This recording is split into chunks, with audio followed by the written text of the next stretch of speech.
खुलुमबाय लोगोफोर, गोजोन फुंबिलि बयनिसिमबो। नोंथांमोनखौ डियार ब्रह्म चेनेलाव आरो फिन खेबसेबाव बयखौबो बरायनाय बावहरबाय। आं दिनै नोंथांमोननि सिगाङाव आरोबाव माखासे खौरां लानानै फैबावलायबाय। आसा खालामो नोंथांमोनहा खौरांखौ नायनानै मोजां मोनगोन।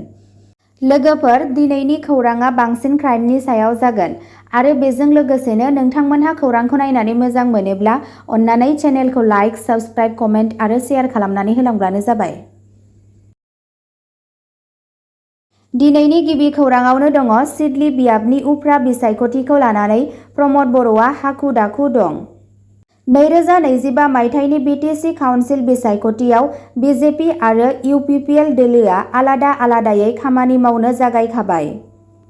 फैबाय थानाय बिधान सभा उफ्रा बिसायख'थियाव जेबो गोहोम खोख्लैनो हानाय नङा, मानोना 31 नं सिडली बिधान सभा बियाबनि उफ्रा बिसायख'थियाव इउपिपिएल दोलोनि बिजाथिया जथायनि जानानै बिसायख'थि गेलेगोन होनना गिबि मन्थ्रि ड हिमन्त बिश्व शर्माया सिगांनो फोसावखाबाय।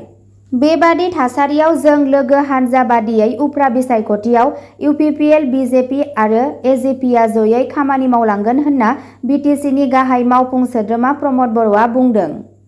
प्रमद बर'आ रबिबारनि सानजौफुआव 1 कौटि रां बाहायनानै बासुगाव सहरनि साखाथिनि राजासराङाव दि सिडली राज एस्टेट हेरिटेज प्रिजार्भेशन कमिटिनि मोनसे मिउजियाम आरो जारिमिनारि सिडली एस्टेटनि राजा सूर्य नारायण देबनि मुसुखा गायसनो। अन्थाइ खाम्फा गायसननाय हाबाफारिजों लोगोसे बासुगावनि राजासराङाव मोनसे मेल खुंनाय जादोंमोन।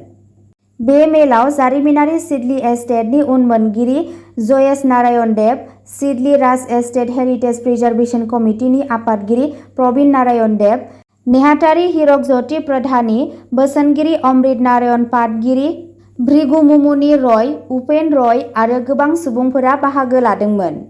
31 नं सिडली बिधान सभा बियाबनि जानो गोनां उफ्रा बिसायख'थियाव सोर गोरोबथा आरो इउपिपिएल दोलोखौ बिजाथि मोनगोन होनना सोंनायनि फिननायाव प्रमद बर'आ बुङो दि दोलोनि नेहाथारि राजु नार्जारिखौ जोबोद खम समनि गेजेरावनो दोलोनि क'र कमिटिनि मोनसे मेल खुंनो खावलायदों। बे मेलाव दोलोनि गायसनगिरि आफादगिरि आरो मन्थ्रि उरखावगोरा ब्रह्म, मावफुं आफादगिरि आरो एमपि रौनौरा नार्जारिजों लोगोसे दोलोनि गोजौ थाखोनि दैदेनगिरिफोरा बाहागो लागोन आरो बे सानखालिनो सिडली बिधान सभा बियाबनि सोर बिजाथि जागोन बेखौ थि खालामनाय जागोन।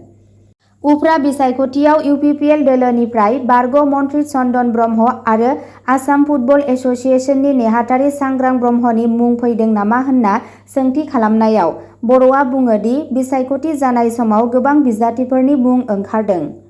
नाथाय जोबथा मिनिटआव पार्टिया थि खालामगोन दि सोर पार्टिनि टिकेट मोनगोन आरो जायहा गावनि खाफालाव राजयोग दं बियो मोनगोन होनना खौराङाव मिथिनो मोननाय जादों। नैथि खौराङाव दङ नखरारि जेंनाखौ लानानै बिदा-फंबाय बुथारलायदों।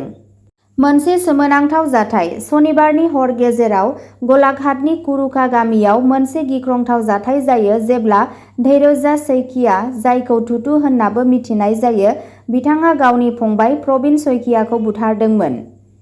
बे बुथारनायखौ नखरारि नांलायनायनि फिथाय होनना सन्देह खालामनाय जादों। रिपर्टनिफ्राय इंगित होयो दि प्रवीण सैकियाया मोनानि जानायनि उनाव बिसनानि थियारि खालामगासिनो दंमोन जेब्ला धैर्यज सैकियाया बिथांखौ प्रवीणनि न'आव गाग्लोबदोंमोन। थाबैनो देहा फाहामसालियाव लांनायनि उनावबो प्रवीणआ जिउ गोमायो। सासे जायगानि थागिरिया थासारिनि सायाव बिबुंथि होनानै बुंदोंमोन दि बिदा-फंबायफोरा नखरारि जेंनाखौ लानानै नांज्लायदोंमोन जानांगौ। बिसोरो आलादा आलादा थायोमोन नाथाय गावजों गाव खाथियाव थायोमोन। बे जाथाया मैया मोनायाव प्रवीणनि न'आव जादोंमोन। पुलिसआ दायो जाथाय जायगायाव दङ आरो खारखोमानाय सन्देह गोनां सुबुंखौ नागिरगासिनो दं। थामथि खौराङाव दङ बङाइगावआव हाथियार दैग्रा हानजाया सेंग्राखौ गाग्लोबदों, सासेखौ हमदों। बङाइगावनि अल्ड कल'नियाव सा-7 हाथियार लानाय दुथांफोरनि हानजाया रातुल मेधि मुंनि सासे सेंग्राखौ गाग्लोबदों।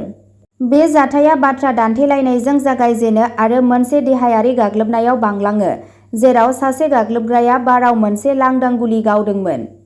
गाग्लोबजानाय आरो बिनि बिफाया सासे गाग्लोबग्राखौ हमदोंमोन, जायनि जाहोनाव प्रसेनजित बेनार्जीखौ खानाय जादोंमोन। बेजों लोब्बा थानाय गारिनिफ्राय गंसे पिस्तल, गोथां गुलि आरो दाय गोनां बेसादफोर मोन्नाय जादोंमोन। नायबिजिरनाया सोलिगासिनो दं। ब्रैथि खौराङाव दङ कर्नाटकआव बियाराव ड्राग्स गलायनानै आइजोनि इनस्टाग्राम लोगोआ काराव जिनाहारि खालामदों। कर्नाटकनि उडुपीआव सासे सुबुङा सासे 21 बोसोर बैसोनि आइजोखौ बियाराव फेग्रा मुवा गलायनायनि उनाव गंसे काराव जिनाहारि खालामदोंमोन आरो बिखौ लोंहोनो नारसिनदोंमोन। पुलिसआ बुंदोंमोन दि आइजो आरो दायनिगिरि उल्थाबा थांनाय 3 दाननिफ्राय इनस्टाग्रामाव लोगोमोन आरो सानैबो मोनसे सहरनिमोन। दायनिगिरिखौ दायो खानाय जाबाय होननानै खौरां बिजोंनिफ्राय मिथिनो मोननाय जादों। बाथि खौराङाव दङ तिनिसुकियायाव सासे उन्दै हिनजावसाजों लोब्बा थानाय आथोनारि गाग्लोबनायनि मोनसे गोदान जाथाय नुजाथिदों, जेराव सासे 55 बोसोर बैसोनि सुबुङा लोब्बा दं। सन्देह गोनां सुबुंनि सिनायथिखौ अमर चक्रवर्ती होनना मिथिनाय जादों। खौरां बायदिब्ला गाग्लोबनाया सनिबारनि मोनाबिलियाव लाइफलाइन देहा फाहामसालिनि साखाथिनि गंसे गलायाव जादोंमोन। उन्दै गथ'सानि नखरा तिनिसुकिया पुलिस थानायाव अजद होदोंमोन, जायनि फिथाय महरै चक्रवर्तीखौ खानाय जादोंमोन। बे जाथाया तिनिसुकियानि श्रीपुरियाव फोरमायजानाय मोनसे जिंगासिनो हानाय जाथायनि उनाव जादों, जेराव जुन हलया सनिबारनि सिगाङाव चकलेट जासिनायनि मुङाव सासे लाइमोन सिख्लाखौ गाज्रि आखु दिन्थिनो नाजादोंमोन। तिनिसुकिया पुलिसआ गोख्रैनो होबथायो आरो हिनजावसाखौ रैखा खालामो। हलया गिबियाव खारलांदोंमोनब्लाबो उनाव हरनि समाव हरखाब सिग्रोमनायनि समाव बिथांखौ हमनाय जादोंमोन। द'थि खौराङाव दङ गुवाहाटीनि जुनारसालि र'डआव आइजोखौ गाग्लोबनानै लुथिना लाङो। आइजोफोरनि रैखाथिनि सायाव बांलांनाय जिंगाखौ दिन्थिनाय मोनसे जिंगासिनो गोनां जाथायाव सानै दुथांफोरा रबिबाराव गुवाहाटी नोगोरमानि जु र'डनि पिनाकी पथआव साननि सोराङाव दाखाथि खालामो। रिपर्टनि बायदियैब्ला एनके प्रडाक्शननि बिगोमा देब बरक'टकीनि बिसि रानि बरक'टकीया फुंनि थाबायनाय समाव गाग्लोबजादोंमोन। गाग्लोबग्राफोरा गंसे पिस्तलजों लोगोसे हिंसाजों बिथांजोनि गोदोनानि जिनज्रिखौ जब्द खालामो। गाग्लोबनायनि समाव आइजोआ खर'आव गोब्राब दुखु मोनो, जायनि थाखाय मोनब्रै सिलाइनि गोनांथि जायो। गीतानगर पुलिस थानायाव मोनसे गसर थिसननाय जादों, नाथाय दायनिगिरिफोरा खारखोमानानै दं। सोमोनांथाव गाग्लोबनाया नोगोराव आइजोफोरनि रैखाथिनि बादै जिंगासिनायखौ गोख्रों खालामदों, जायजों रैखाथि राहाफोर आरो पुलिसनि गोहोमथिनि सायाव गोनांथार सोंलु सिखांदों। स्निथि खौराङाव दङ आसामाव भियेटनामनि नोगोरारि किडनेप आरो लुथिनाय साथामखौ आजारा पुलिसआ खाबाय। गुवाहाटी पुलिसआ भियेटनामी नोगोरारिफोरनि लांखारनाय केसखौ फोजोबदों आरो साथामखौ खादों। मोनसे गोख्रै अपारेशनाव सोनाब गुवाहाटी पुलिस जिल्लानि सिङाव थानाय आजारा पुलिस थानानि हानजाया मैया मोनायाव आमिनगावनि साखाथियाव थानाय सासे भियेटनामी नोगोरारिखौ लांखारनाय आरो लुथिनाय जाथायखौ सुस्रांदों। पुलिसआ साथाम दायनिगिरिफोर रियाज आली, आरिफ आहमेद आरो इफ्तिखार आहमेदखौ खायो आरो दायाव बाहायनाय गंसे गारिखौ जब्द खालामो।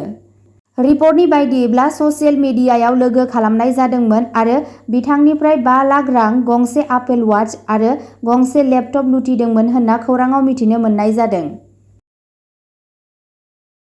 अब्ला दिनैनि खौराङा एसेनोसै।